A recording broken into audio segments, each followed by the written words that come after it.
Hey gang, Daily Rapid Garden View, giving you a little glimpse just across the garden, kind of quietly looking. You can see this is that, oh man, Trinidad Scorpion, and this plant is looking gorgeous. The only thing is, I will say this one in this tray, this is in a 1 gallon smart pot, I think it is.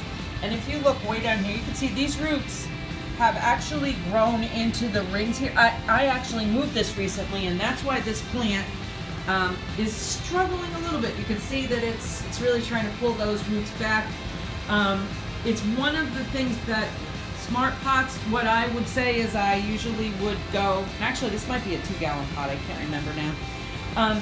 Probably will go back and make sure that I'm using all 3 gallon pots just because of the stability and also allowing for this root growth when these plants are this big. So when I finished letting this one finish fruiting this time, I am gonna cut it way back, and I'm probably gonna stick this entire pot into a low riser fat sack, something that takes up a little bit more space in the tray, but will allow those roots to grow out. I think the other thing I'm gonna try doing is testing some other containers in here, because I will say that the fat sacks or any of the grow sacks are great for these plants that I'm keeping long term, but for things that I want to turn over more rapidly, I think there's a better process. So we'll see what happens. This is that chocolate habanero doing really great. Look at the fruit on here. This is the one that kind of is leaning over, and I've let it re-veg. Here's that Carolina Reaper. There's only still one little Reaper. Let me see if I can scope him out here. He's down here somewhere. See if you can see it. I have my glasses on, my Meth 7 glasses, so I can't see. Oh my Christ sakes. Let's see.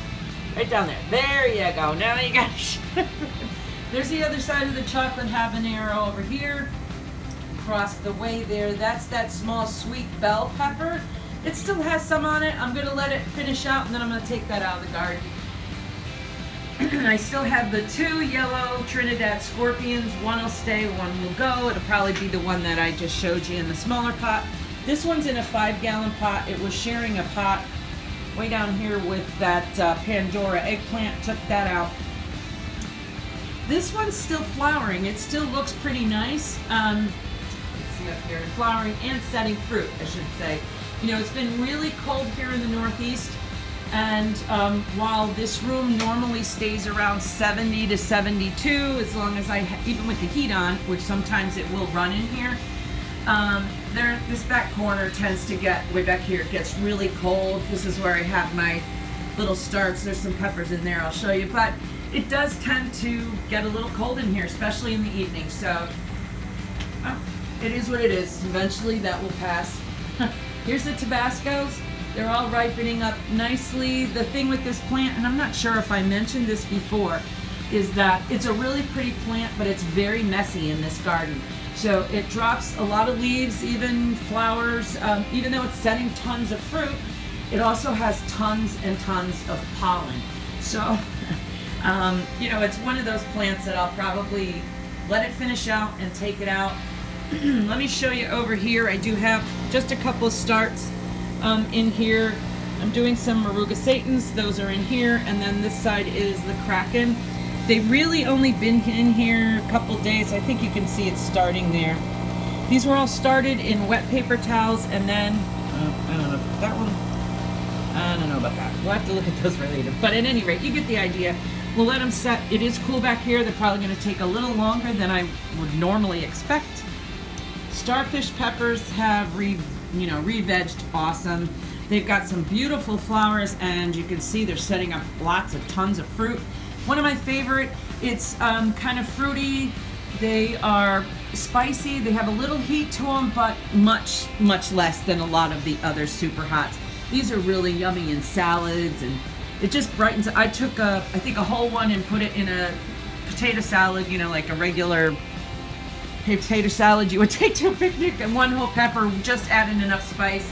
Even the kids were okay with it. So they're really, really pretty also on the inside when they're all ripened up. So looking nice. See there. Here's the other of my Carolina Reapers.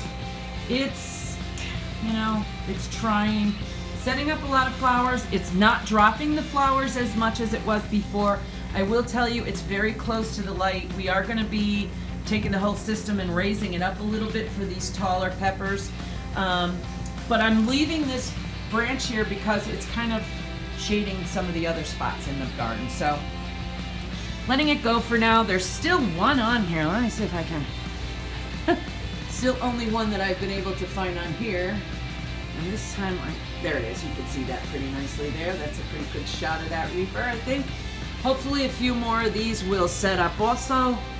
Let me see if I can. Here's the chocolate habaneros. They're all doing well on this side too. So, you know, overall, I'm very happy. Here's a beautiful one. It's giving me enough fruit that I have plenty to share and to use. And here's the backside of that other one that's fallen over in the tray. And you can see it's got some nice fruit on it. So that plant's really come back, and look how gorgeous that is there. So yeah, there you have it for today. And until next time, peace out.